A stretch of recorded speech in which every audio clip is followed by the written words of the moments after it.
Hey, this is Peter, and I'm out here working on my tiny house and building project. And I just wanted to show you, as I'm getting started to build the common rafter, I'm going to lay out the geometry for it. And I calculated all the numbers that I needed to figure out ahead of time on a piece of paper. And I pretty much had all the measurements I needed. The fun part will be to see if it actually works. And what I'm doing here is taking the total rise over run, and I wanted to make it easy on myself, so I did, out of the 10-foot building, I made it a 4-foot rise. So that's 4 in 10, a little steeper than a normal 412. And that means that for my rafter, I need to make the angle of the cuts work out to 2 inches every 5 inches.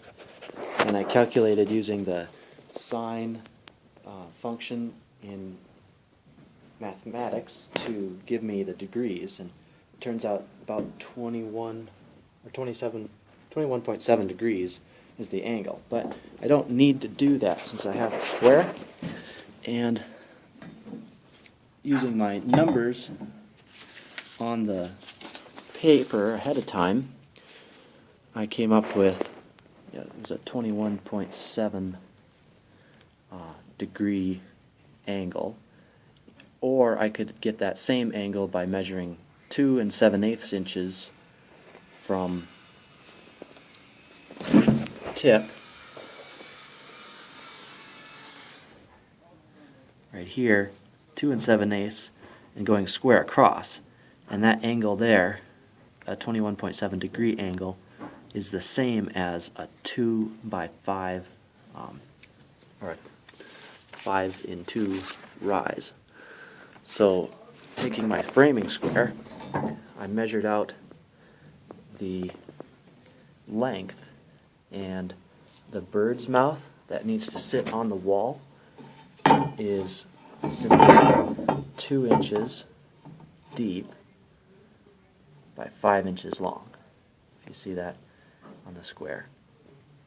And then beforehand, I had measured out the length, since I wanted a 12-inch overhang. Then using the math, I figured out I needed a length from this tip of the tape measure to the end of 12 and 13/16. So I did that, and I copied over 2 7/8 inches, 1, 2 7/8, made a line right there, right here, and this is 2 7/8, just like I showed on the paper, 2 7/8, and then this length here was 12 13/16 on that edge, and then this angle. And that angle worked out perfectly because I checked it as I drew the line, and it's actually exactly 2 in 5. And so I was pretty happy to see that by the time I had marked it out, it ended up being